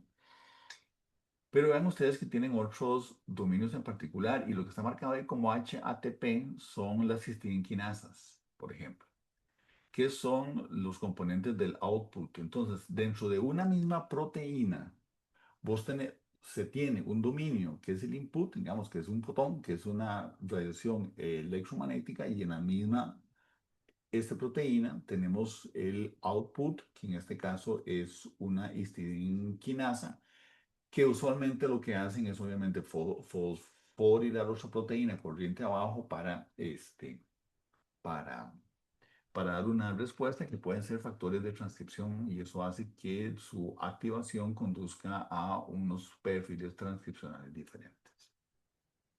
Algunas de estas proteínas son, digamos, parecen ser relativamente sencillas, otras son proteínas relativamente complejas, pero interesantemente son modulares. Eh, y entonces parece ser que la evolución juega con estos módulos y va haciendo combinaciones de diferentes módulos para que lo vayan haciendo de esa manera. Eh, ¿Podrías pasar, porfa, Roy, a la figura 2 un momentito? Si quisiera, figura, a esta, sí, a esta, no, a la previa a esta, porfa. Es que aquí hay un detalle interesante que me parece sumamente interesante cómo surge esto. Porque al final de cuentas estamos hablando de fotorreceptores y cómo los seres vivientes podemos existir gracias a la luz. No es un tema menor, ¿ok? No es un tema menor. Eh, las fuentes, o sea, todos los seres vivos consumimos energía y consumimos electrones. Eh, También necesitamos carbono para poder formar las macromoléculas que constituyen nuestras células. La energía nosotros la podemos, vamos a ver, nosotros la podemos sacar, digamos así, de los enlaces químicos entre los átomos carbón que por diferentes reacciones, digamos que llamamos nosotros reacciones metabólicas, se libera pues, energía y se puede dar entonces las síntesis intermediarias como el ATP, digo, como las moléculas intermediarias altamente energéticas como el ATP, con la fosforilación a nivel de sustrato o con la fosforilación pues, pues oxidativa, es digamos en una cadena respiratoria, digamos por ahí, anda la historia. Pero también el otro gran componente energético que tiene el sistema terrestre para su existencia son el sistema luminoso y el proceso de fotosíntesis consiste en capturar esta energía, digamos, en términos de radiaciones electromagnéticas que están llegando a la Tierra constantemente, o obviamente desde el Sol, esa energía, digámosle fotónica, es traducida posteriormente, es convertida posteriormente en los enlaces químicos para el resto de los procesos metabólicos. Entonces, las dos fuentes energéticas fundamentales es las radiaciones electromagnéticas más todos los enlaces químicos que nosotros podemos metabolizar. Al fin de cuentas, principalmente lo vamos a simplificar así.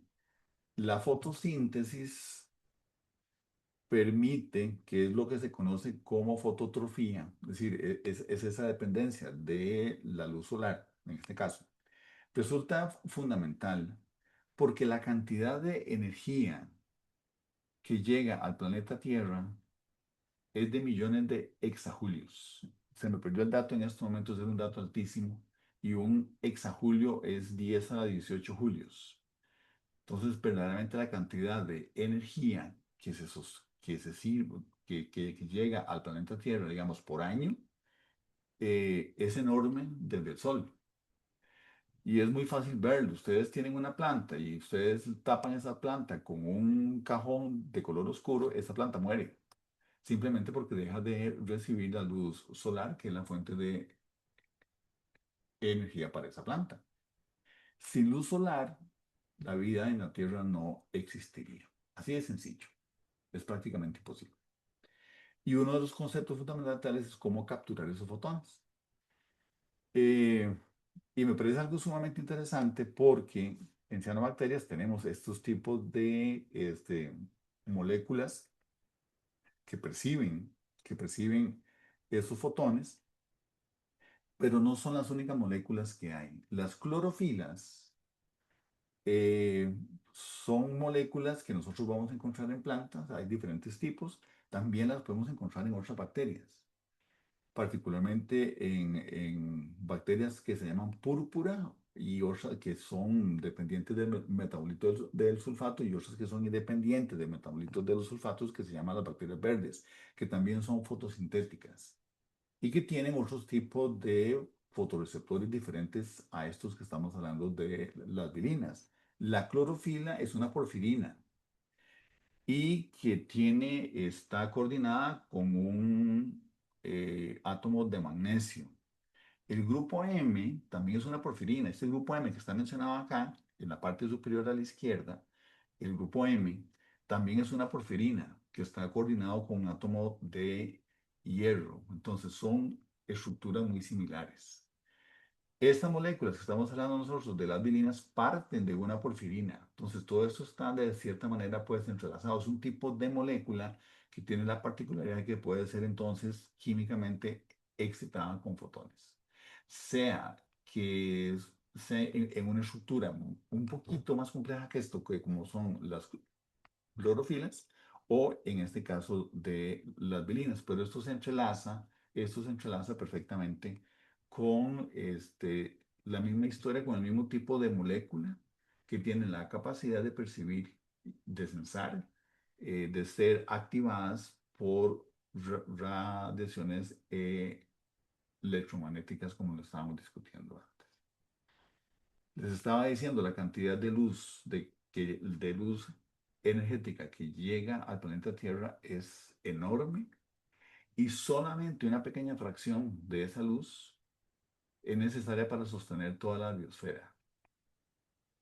Eso es increíblemente interesante.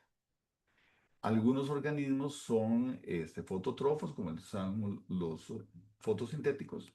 Otros son quimiotrófos, que son los que necesitan materia orgánica para poder vivir. Esa es su fuente energética, particularmente de los enlaces entre los átomos de carbono.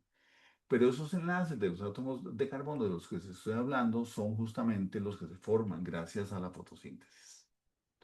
Entonces, la quimiotrofía, como nosotros los seres humanos, depende también de la fototrofía y de los procesos fotosintéticos. Evolutivamente hablando, la fototrofía depende entonces fundamentalmente es previa, por decirlo así, por lo menos en la parte del desarrollo evolutivo de los últimos billones de años, particularmente, es sumamente importante. La fotosíntesis no empezó como una fotosíntesis oxigénica, sino que empezó con otros procesos fotosintéticos relativamente más sencillos en estas bacterias púrpura o ancestros de estas bacterias púrpura y estas bacterias verdes, este, que en vez de generar este, como un producto del proceso fotosintético, en vez de generar O2, generaban combinaciones de sulfuros. Nosotros nos alimentamos de plantas. Esas plantas se forman fundamentalmente con la energía lumínica. Los animales, cuando nosotros nos comemos un pollo, ese pollo se ha alimentado posiblemente con granos que son plantas, que son vegetales, por ejemplo. Entonces, no olvidemos esa trazabilidad en términos energéticos de dónde viene justamente esto que estamos discutiendo. Eh, y te puedes ir al final un momentito con respecto a las salidas o los outputs que tienen estos sistemas. Estaba mencionando, hiciste una tabla de resumen por ahí. eh, no es una antes, una después, no sé. Vamos a ver. Pues, no, te estás pasando. Roy, vas muy rápido. Antes que esto, no será, no. Funciones, no, otra más, pásate otra más. 20, 20, 21, 22, 23, 24, 25. Después aquí entonces la acción. 26, 27, 28, 29. Dejémoslo aquí. Vamos a ver. Es algo sumamente interesante eso que se plantea en este artículo que apenas está mencionado porque es un tema muchísimo más profundo, el tema de la fototaxis. Las bacterias tienen un fenómeno de taxis que significa motilidad en respuesta a una señal. Es muy conocido el fenómeno de quimiotaxis en bacterias, que dependen de muchos metabolitos diferentes. Pueden ser usualmente carbohidratos, pueden ser aminoácidos, qué sé yo, y las bacterias se pueden desplazar entonces en un gradiente de concentración de diferentes tipos de metabolitos que están censando y que se acoplan con unas proteínas que controlan el motor flagelar, y estas proteínas en general son controladas por metilación. Es una de las modificaciones de esta maquinaria, por eso se llama el dominio MCP. El dominio MCP se controla por metilación con un sistema que se llama ChR-ChB. Este, y ese sistema está acoplado a sensores para diferentes tipos de señales. Es sumamente interesante porque, aunque está muy estudiado la quimiotaxis, que responde a señales químicas, hay ejemplos de bacterias que pueden responder a muchísimas cosas diferentes.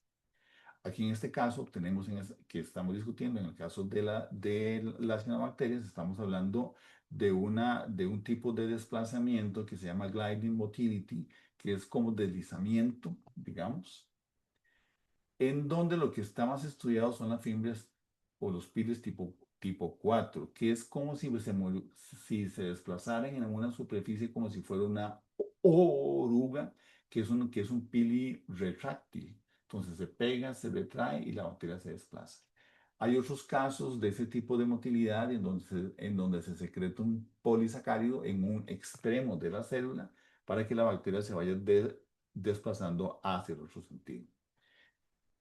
En este caso, entonces, una de las respuestas que tienen estas bacterias fotosintéticas es la fototaxis, de manera tal que se pueden desplazar hacia la mejor longitud de onda, ahí tratando de combinar con la pregunta de Cristian, a la mejor longitud de onda que tenga la bacteria para ese momento en particular. Dependiendo, obviamente, del sitio en donde se encuentre, si es en el mar o en los cuerpos de agua, en las profundidades en donde se encuentre esa bacteria en particular. Pero las taxis también responden a muchas cosas. Yo creo que en algún momento les mencionaba sobre las bacterias barofílicas que viven en los mares también. Y esas bacterias tienen un fenómeno de barotaxis, o sea, responden a la presión atmosférica que tengan. Hay bacterias que responden a los campos magnéticos. Hay bacterias que sintetizan magnetitas y entonces pueden desplazarse, o sea, literalmente responden a los campos magnéticos. Hay bacterias que se llaman bacterias cable que responden a la corriente eléctrica. Entonces, hay muchísimos tipos de respuestas que pueden hacer las bacterias, dependiendo de las señales que tengan. Y eso es algo sumamente interesante que me parece muy bonito. Y quisiera mostrarles una figura que me encontré en uno de los artículos que están citados en este trabajo. Roy, voy a compartir un momentito. Gracias. Voy a ver si lo puedo mostrar. Sí, tengo como 20 ventanas abiertas acá. ¿Están viendo esta imagen? Sí, se ve bien. Ok. Esta es una bacteria, es una cianobacteria, es uno de los tantos artículos que hay sobre este tema, que se llama Fremigella. Es una bacteria fotosintética que vive en los mares, que se expone a la luz. ¿Ok? Y como lo estaba mencionando muy bien Roy al principio, las diferentes longitudes de onda penetran de forma diferente. Aquí Roy puso una imagen que es así como una U, pues digamos, que era como una línea continua, pues en este caso está más o menos representada como si fueran barras. Y entonces en este caso lo que nosotros vemos es que la luz violeta, digamos, llega como hasta acá, la luz ese azul llega a lo más profundo, lo verde un poquito más arriba y lo que menos va a penetrar es el rojo. Entonces, dependiendo a qué altura se encuentra la bacteria o a qué distancia de la superficie se encuentra la bacteria, así va a ser la maquinaria enzimática y de respuesta que está produciendo la bacteria a esta luminosidad o a esta longitud de onda. Y entonces, cuando estas bacterias se exponen a la luz roja, las bacterias se ven en cultivo de color verde. Cuando las bacterias se exponen a la luz amarilla, se ven como de un color un poquito más cafezuzco. Y cuando las bacterias se exponen a la longitud de onda que penetran más, digamos, se van a ver entonces como de un color más tipo rojo. Entonces, eso depende mucho, obviamente, de la longitud de onda que las bacterias están absorbiendo.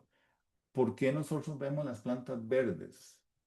Porque la clorofila en las plantas, los colores que absorben usualmente son de los violetas, que tienen dos longitudes de onda principales que perciben, que serían las violeta y las anaranjadas y rojas. Por eso es que usualmente nosotros vemos a las células vegetales de color verde. Por eso también a veces nosotros vemos a las cianobacterias de color verde, porque están absorbiendo longitudes de onda en estas posiciones. Claro, cuando nosotros las estamos viendo en la superficie de los mares. Pero a las profundidades, las cianobacterias ya no van a ser del convencional color verde, sino que van a cambiar sus colores dependiendo de la profundidad que tengan, porque eso va a depender entonces de las longitudes de onda que están percibiendo. Entonces, por eso es que a veces las bacterias se ven de colores diferentes en los cultivos. Esto uno lo puede hacer en condiciones in vitro y, y en el sitio web de este grupo de Rodwell y Lagarias tienen unas imágenes sumamente interesantes de cómo ellos lo hacen en condiciones in vitro y tienen las bacterias en oscuridad y les ponen luces de distintas longitudes de onda para que jueguen justamente con esto. Digamos que esos eran los comentarios que les quería hacer como para darle un contexto tal vez un poquito más amplio y cuáles son mis inquietudes, no sé si filosóficas o más humanas y mis dudas con respecto a todos estos temas. ¿Algún comentario que quieren hacer de esta parte?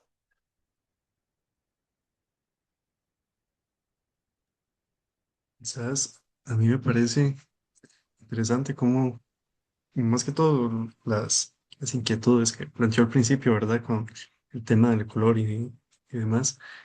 Ah, creo que todo se redirige al principio de que, pues, claro, asociamos un color con una condición externa. Usted mencionaba, ¿verdad? Con el rojo, pasión o amor o peligro o lo que sea, porque tal vez es lo que estamos acostumbrados. Y en este caso, creo que en ese sentido seríamos similares a las cianobacterias, porque, claro, al final no importa si ven el azul como nosotros, sino lo que representa el azul para ellas. Y si el azul representa cierta seguridad en las profundidades o ciertas condiciones favorables, ¿verdad? O el rojo o lo que sea, entonces esa interpretación que quizás, ¿verdad? Le da sí, ese procesamiento de la información, esa evolución que se ha ido dando gracias a ese procesamiento como de venir y considerar el azul, pues como, digamos, un color seguro o el naranja o el verde, lo que sea, y como que eso al final va permitiendo sus refinamientos de que nosotros, ajá, como buenos humanos y para facilitar nuestro entendimiento, me parece, y lo vemos, claro, ¿verdad? Como esos fotociclos, eh, bicolor, claro, rojo, verde o así, para simplificar la vida, pero y al final ahí lo que cuenta es como lo que representa eso al final para las cianobacterias, que es pues una situación eh, permisiva o una situación eh, que, que pues las aleja de esas condiciones, como pasa igual con el pH, la temperatura y todas las otras magnitudes físicas que se puedan ir ahí integrando, ¿verdad? Entonces, sí, creo que bueno, no sé, con todos estos artículos y en general así en la ciencia, eh, creo que, ¿verdad? Termina siendo eso, nos acercamos a un fenómeno, lo analizamos desde esa parte cuántica que me parece, ¿verdad? Muy específica de ese fenómeno y demás, y de ahí, poco a poco uno se va alejando y va viendo que, sí, al final todo forma parte de un sistema y eso, buscando la sobrevivencia del espécimen ahí. Sí. O sea, no dejan de ser un tema sumamente interesante. Bueno, ya hemos hablado mucho sobre las cianobacterias en términos generales. Este, como grupo, pero ven ustedes sobre este grupo de bacterias que tiene esta importancia biológica tan relevante, vean todo lo que uno podría discutir. Lo mismo podríamos hablar de muchas otras bacterias en muchos ecosistemas diferentes. ¿Ok? Ya para las clases que vienen vamos a retornar a bacterias que conocemos mejor. Dentro de una semana vamos a hablar un poquito sobre Staphylococcus aureus. Todo el mundo sabe que es Staphylococcus aureus, no es algo como medio raro. Vamos a hablar un poquito al respecto sobre este tema. Este, quería mencionar un par de cosas. Creo que quien planteó la pregunta fue, creo que fue Ana María, no sé seguro ahorita. Era con respecto a la fluorescencia. Yo no conozco ejemplos de bacterias que respondan a la fluorescencia emitida por otras bacterias, digamos. Yo me imagino que energéticamente no sé qué tan importante es eso para la célula bacteriana. Sin embargo, sí hay muchos ejemplos de cómo algunas especies de vibrio, por ejemplo, que hacen biopelículas y hacen bioluminiscencia, responden entre ellas al fenómeno de la bioluminiscencia. Entonces, comunicación mediada por bioluminiscencia parece ser que sí se ha reportado en la literatura. Entonces, por ahí sí, pero con respecto a la fluorescencia, estrictamente hablando, no. Era una duda que había quedado y no sé si queda alguna otra duda o es algún otro comentario que quieran hacer con respecto a la presentación de hoy. Bueno, si no es así, que pasen buenas noches, que descansen y cuídense mucho, por favor. Muchas gracias, Roy, por la presentación. Estuvo muy bien. Gracias. Muchas gracias a ustedes. Hasta luego. Buenas noches. Muchas Buenas gracias. noches. Gracias. Gracias, buenas noches. Hasta luego. Hasta luego.